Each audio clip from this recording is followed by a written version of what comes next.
Hello everyone and welcome back. Now before we get into the actual meat and tatties of the video and the Highguard and the marketing strategy, I thought I could tell you a little tale. So there was once a man who woke up at 4 in the morning and he realised he had to pee. So he went to the bathroom and about halfway through he realised he was feeling dizzy. He thought no big deal, these things happen, but as he continued he began to feel more and more dizzy, eventually realising that he was going to faint. So, because he was half asleep and not using very many brain cells, he decided he was just going to hold the faint. He was committed to the pee, so that's what he did. He finished peeing, he'd flushed the toilet, he turned around and he went back to the bedroom. However, the man did not make it to the bed. What he did find was the floor. So he could have laid there for 5 minutes, per half an hour, but we'll never know. We don't know who this man is. But what we can do is glean information and wisdom from this scenario that never occurred to the man at the time, which is if you wake up in the middle of the night, you go for a pee and you happen to feel like you're going to faint, sit down on the toilet. Now to the meat and tatties, but the tatties first. I'm going to talk about the Game Awards because I feel like this is where this whole situation started, and just to give some context on that. So I actually really like watching the Game Awards. I think in today's age, and especially in the last 10-15 years with the corporatisation of our beloved hobby, and it feels like there's just this faceless massive suits that are in this hellish boardroom who are coming up with any scheme they possibly can to ruin our hobby and get every penny out of our pockets as humanly possible. Or inhumanly, I don't know. I say they're faceless. Who knows what they are? But unfortunately, there's also people who have to deal with this situation who are actually in the industry, and it feels like every couple of weeks we're hearing about some sort of mass layoff, or a studio shutting down entirely. And a lot of the time it feels like it's not even necessary, because April rolls around, the old fiscal year, and some of these companies will report record-breaking profits. Yay, everybody. It's good news, it's great news. But, the Game Awards is one of those few times where it actually feels, because there is still corporate stuff happening, but it feels like a good thing. We get to see all the people who make, the artists who create the things that we love, the directors, the producers, the voice actors, the composers, the artists, programmers, anybody, all the teams involved actually might get to shine on a stage and actually get some flowers. And I really like to watch that, it's a good thing instead of thinking about another bloody headline, of these people who are going to screw over more people, Thank you. And I'm not going to deny the fact that a massive attraction to the Game Awards is that we get to see new game releases. So it's completely unknown at the time. There's always like a friend or something who comes out with oh, I heard like a friend of a friend mention that this game that nobody's thought about in 10 years, that's going to be apparently showing up. Like, what? Where the hell did you pull that out your ass? All right, you're just talking absolute shit. You don't know Jeff.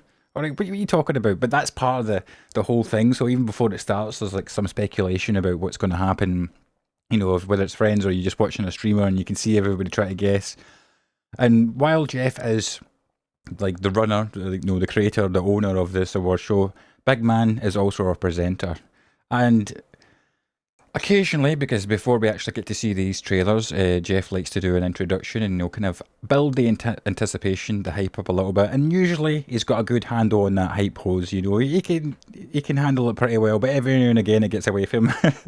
And he goes a little bit overboard and he starts glazing everybody before we see the trailer. And I think the trailer just can't match what Jeff is trying to say. But in this situation, this neatly lands me to problem number one, because I think this was the case for Highguard. Now, I don't actually think it's a big problem by itself. Who cares? Jeff sometimes goes a little bit overboard. No big deal. But it was compounded by problem number two that we'll get to in a moment. So, in Jeff's own words, I thought I'd like to see what he said about Highguard. Take it away, Jeff. Sometimes our last reveal at the Game Awards is a teaser for something years and years away. But not tonight. Our final world premiere comes from 61 members of the team that built Apex Legends and Titanfall. 4 years ago, the principals founded a new independent studio with the hopes of pushing the shooter genre forward with a new original game. They've done it in complete secrecy, which is even more amazing because the game is very deep into development. The power of independent, self-published studios to push this medium forward is a growing and I think positive theme in our industry. And so tonight, you're not only going to get the announcement of the game, but also your first look at the gameplay. I've played it, and after you see this trailer, I think you're going to want to as well. Welcome to Highguard. So what we thinking? Did Jeff go overboard? I think he went overboard a little bit, but I don't think again that it is that much like big of a deal. And again, it is about problem number two, which is the fact that it was last in slot. I think that absolutely screwed Highguard big time, because I think it's a pretty well common marketing like technique to know that you save the best for last. You know why? Because that in a 4-hour stream, the last thing people will see are going to leave a lasting impression. It's the freshest thing in their minds, so that's what people will be talking about when they walk away. So you would assume that this is the big bang, you know, the golden spot. And I also think that you can't just think of it in the context of itself, you know, just Highguard in its own slot. You also have to think about all the games that were shown previously and how they relate to one another. Because in this year, like this show, we got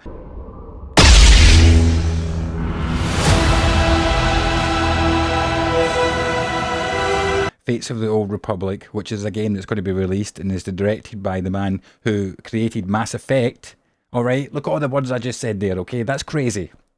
That's crazy. People have like been aching for this IP for years, you know, and to see that teaser trailer, people were popping off. It was going crazy. And then we also had Larian Studios coming out with another cinematic kind of teaser trailer.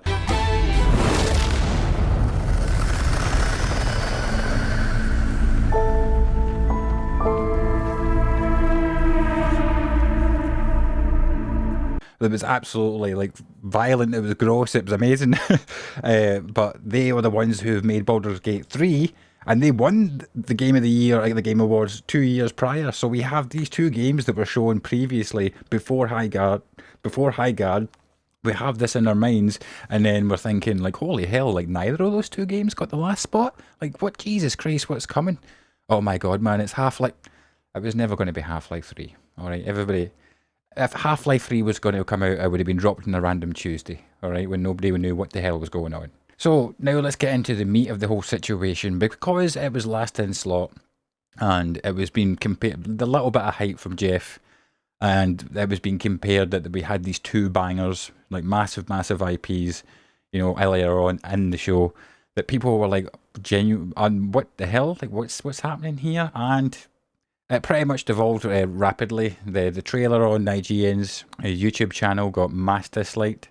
The comments looked like some sort of Mad Max scene, you know, where everybody's fighting over the last can of tuna. It was a shit show. Mean things were said. Things were possibly thrown. Highguard's own YouTube channel, you know, same thing. Absolute mass dislikes. It went crazy. You know, people weren't happy. And then I would say for about 12 hours... some developers were kind of voicing their opinions, fighting back, because gamers can be mean motherfuckers, you know what I mean? And it was clear, I think it was pretty evident at some point during the night or something, where someone higher up in the studio went, oi, everybody, shut it. You know what I mean? Stum. Nobody say nothing. And that has been the case since that night. It's nothing. If you go to Highguard's YouTube channel right now, there will be one video, and then a second one that isn't even available to watch. It's a premiere that releases on the 26th. And Twitter, as you can see here, yes, here we go. Jesus Christ, that took longer than I thought it would. I thought it had it open. But this is the beginning of any of Highguard's tweets. This is on the 12th, the day of the Game Awards. Another one, the Game Awards, and one more tweet.